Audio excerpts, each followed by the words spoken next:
What's up? So, before we get to the interview with Miguel Fuller from last night's Hoppe Hour, I want to remind you that you can go to Metro PCS Speedy Link at their 22 locations, all the way in Dade City, going to Sarasota. There are 22 locations in this Bay Area. And if you want to go to the main shop, it's not hard. It's not rocket science. Go there at 7813 Palm River Road in Tampa. If you go there and tell them that I sent you, they will hook you up with a great deal. They will hook you up with a great deal.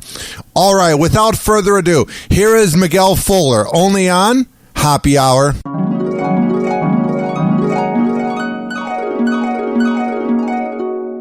On the phone line from the Miguel and Holly Show on How 1015 in Tampa Bay, Miguel Fuller is on the show. What's up, bro? Hello, Ryan Hoppe. How are you? I'm doing good, Miguel. Dude, so when I was driving up here, I was thinking about you. So I've known you for about 4 years now. I saw you at the morning show boot camp 4 years ago. We didn't talk, but I think we added each other on social media, and we've become friends since then. And you were in Panama City at that time.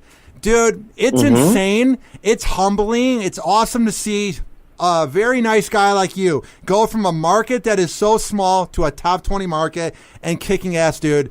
It's very cool to see nice guys win, man. I'm happy for you. Thank you. I really appreciate that. It's one of those very awesome things to sort of see happen is that, you know, you can be a nice person and sort of go outside of the box and still have the audience respond to you. Dude, and the thing I was thinking about, too, is How 1015 has been here for 7 years, and within 7 years, there is going to be the biggest concert of this summer, Summer Jam. How pumped are you about it? Like, how long did you know about it? Was it hard to, like, not tell people when you guys knew that you're going to be having Summer Jam this June? Yeah, it was one of those situations where, you know, it's been sort of a work in progress of making sure that the timing was right. And, you know, when you put on a show like this, you want to make sure that you have artists that the audience is going to respond to, they're going to want to buy tickets to, they're going to have a fun time to.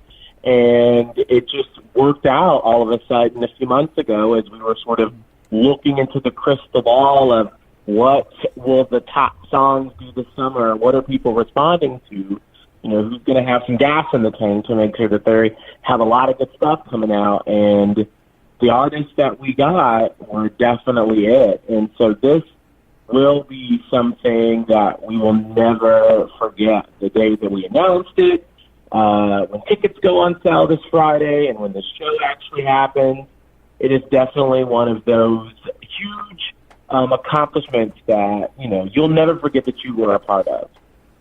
Yeah, and hi, Miguel. This is AJ, the co-host, and hello. And I just want to know, you know, for people who don't really know much about Summer Jam, like what kind of is it? Like what kind of music? What kind of is it going to be? Local artists? Is it going to be a lot of big names maybe that you'll hear from? Like where do you who are some of the performances that you're excited for? Yeah, so Hot 1015, our tagline is number one in Tampa Bay for all the hits. And so we try to encompass that in everything we do and making sure that you get up close and personal to the top artists of today, and that's exactly what this is. Meghan Trainor, Alessia Cara, Liam Payne, formerly of One Direction, Sean Paul, who we all know and love, with Temperature and whatnot, who brings the party. Oh, yeah. He's going to be there. And then we sort of have also a little thing we're going to do before the show, sort of introducing you to new artists that will be, you know, these top hit makers in the future, like Kent Jones and Madison Beer. Okay. And where is it going to be? Is it going to where is the Summer Jam going to be held? Amalie Arena on the big stage. Okay, cool. And so I was going to ask about the food situation because I'm a big guy and I need to be sure I'm well fed. But since it's going to be an Amalie Arena, there's going to be a lot of concessions there that offer all my caloric needs, of course. You'll be able to get all the chicken tenders, all the French fries, all the hot dogs, anything that you want, they got it there. And if you get like a suite or something like that, then it's just unlimited. You can just keep the party going. Miguel, how awesome has Rick Thomas been? He is the PD of Hot 1015. He has made you guys into one of the best in town.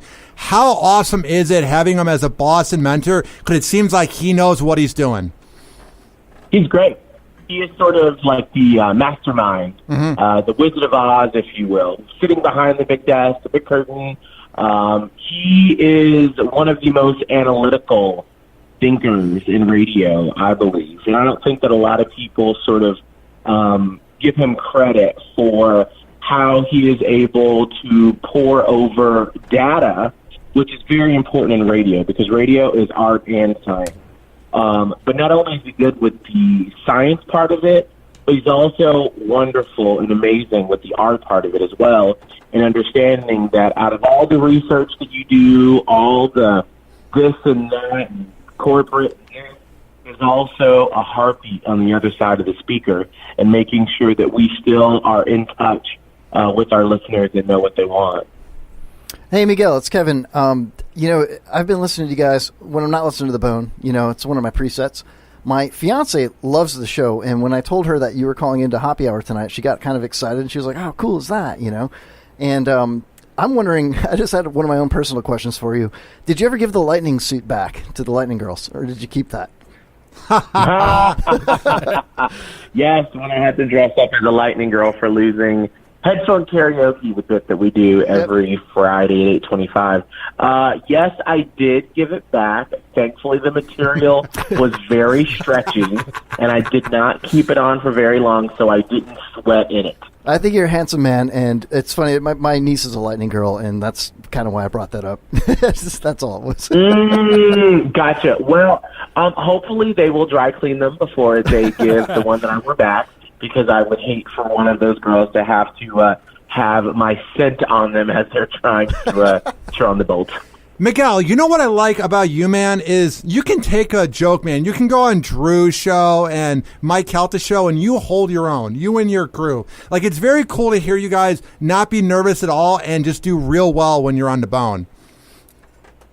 That's the thing that people, I think, sometimes forget when I think if people don't listen to Holly and I show, people's mentality of top 40 radio, is, I remember the guys that we used to work with in Panama City who were on the rock show. They used to always call us the Britney Spears radio station. And I was like, bro, we haven't played Britney Spears in like 8-10 years.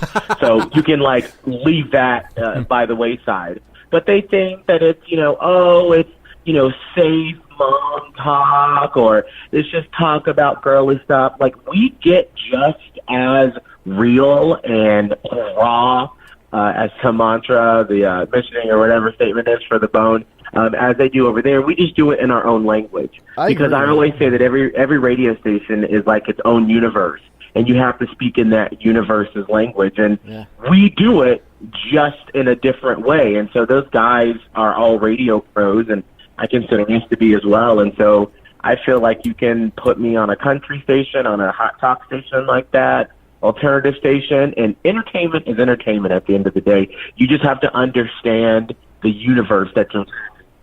Miguel, that's so well put. As a listener, and I don't work there like AJ and Ryan do, and I think you're spot on with that. Maybe that's why so many people like you that probably listen to 101.5 a little less than they do 102.5. You know what I mean?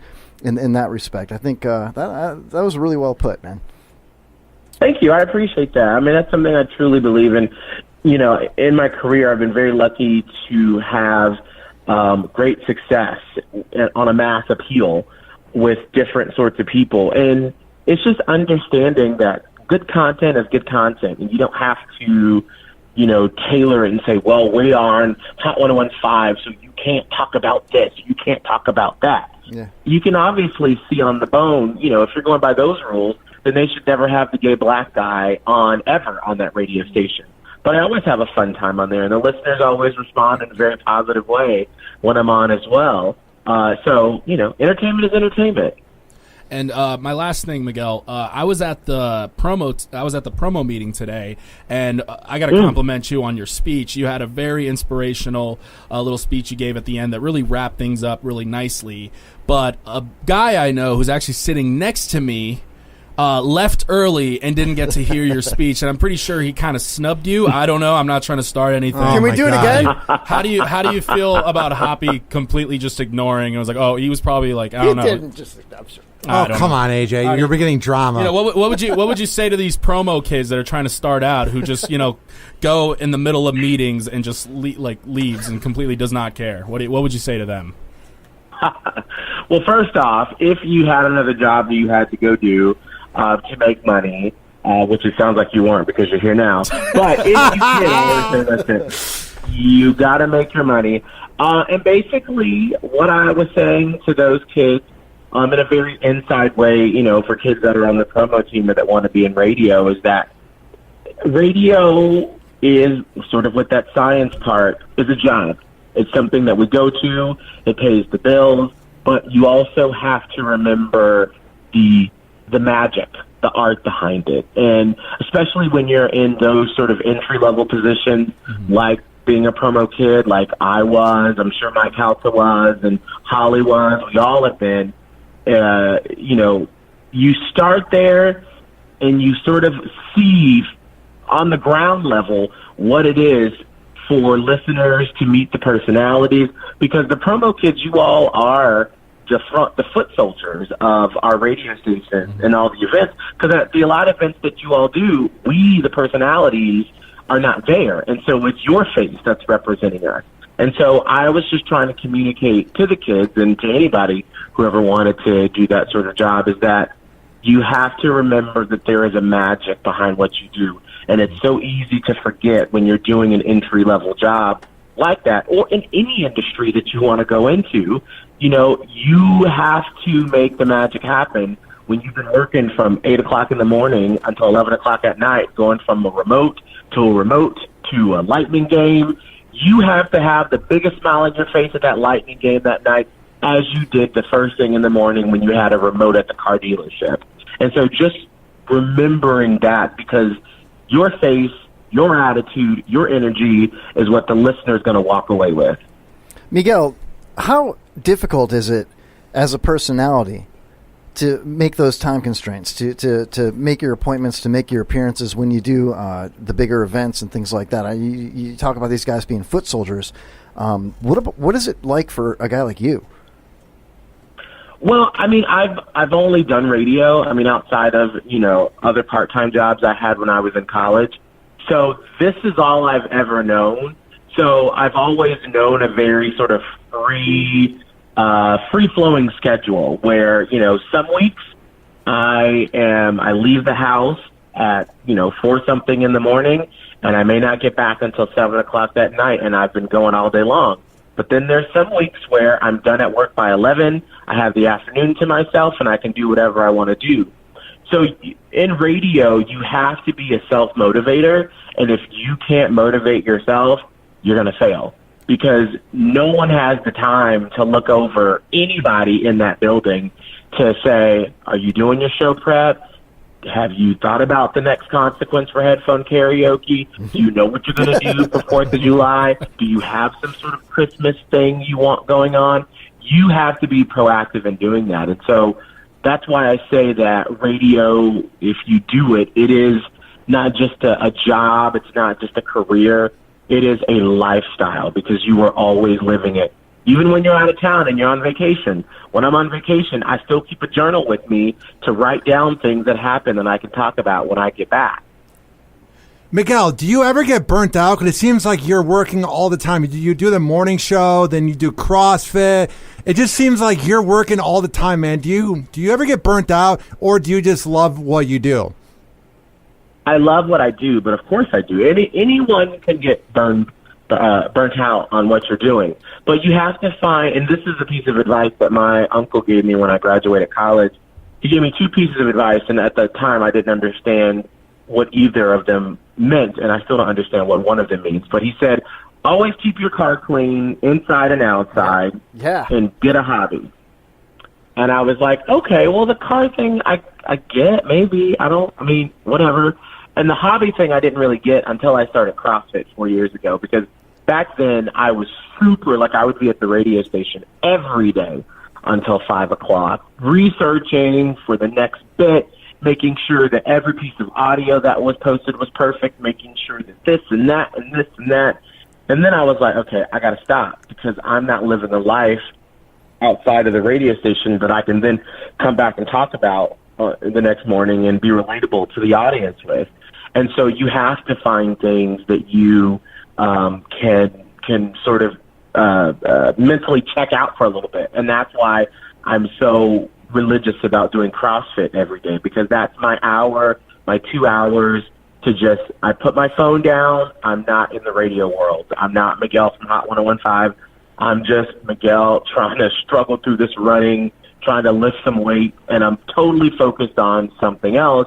And that's why I'm really big on, sometimes you just got to take a mental health day. That's something that we don't talk about in our country enough, because we're based on the Protestant work ethic. You got to work. You got to take a day off. You got to relax. You got to recharge your batteries. And it seems like you have so much fun on the weekend. Like, it just looks like the best brunches ever, you and your boyfriend. At times, it makes me wish I was gay, but it just seems like you guys are having so much fun, dude. I say it every time I see you, but dude, it looks like you guys have so much fun. Like when you and your boyfriend went to Buffalo. I mean, it just looks like, dude, when you're not working or doing CrossFit, you just have the fun life, man. Listen, you only get a few years on this earth. Why are you going to spend it upset, sad, miserable? I love this You guy, have man. to work hard and you have to play hard, because literally by the time you blink, you'll be retiring. Yep. The next blink, you'll be in a wheelchair and your kids will be wiping your butt. Yep. And then the next blink, you're dead. I like that. Miguel, how are things going with you and your boyfriend, man? You guys make a very cute couple. I love seeing it on social media. Thank you. It's absolutely wonderful. I'm a little upset because he's going to be gone for a month coming up in a couple of weeks. Oh, wow. So as a very needy person, I've just been working through it. But otherwise, though, he is absolutely the love of my life and has just been a wonderful addition to my life. Holly and I always say that the person that you are with should never be your end-all, be-all. That should never be the person that you're like, oh, my gosh, I have to get my happiness and my comfort from you. They should just be the cherry on top, and he definitely has been that for me. Miguel, so if people are up in the morning and they get in their car and they're tired and they're like, man, what should I listen to? Why should they put their radio dial on 1015? What will you guys bring to their airwaves? We are going to make you feel something before you go into work. Mm-hmm. And as you're dropping your kids off, as you're driving into the job that you may hate a little bit, you are going to smile. You're going to laugh. You may be mad at something I or Holly have said. You're going to feel some sort of emotion that's sort of just going to glide you right on into the workday and hopefully elevate you a little bit before you go into work and sort of face the people that you may or may not like in your workplace. And some hits, am I right? Oh, yeah. And what? Number one in Tampa Bay for all the hits. That's right. And when can they get how can they get tickets to Summer Jam, and what is the date that Summer Jam will be happening, and where is it going to be located? Yep, it is the Hot 1015 Summer Jam, June 29th, Amalie Arena. Megan Trainor, Alessia Cara, Liam Payne, formerly of One Direction, Sean Paul, and introducing new artists Kent Jones and Madison Beer. We actually have our pre-sale, which is going to be happening tomorrow between 10 a.m. and 10 p.m. And you just use the code word HOT, and then all the general admission tickets will go on sale starting Friday. You can go to our website, hot1015tampabay.com. And I think a really cool thing about our show with all these huge artists, we worked really hard with the record companies to make sure that this was a show that would not break the bank. So we have tickets for all these artists starting at $25. Hoppe Hour. Hoppe Hour.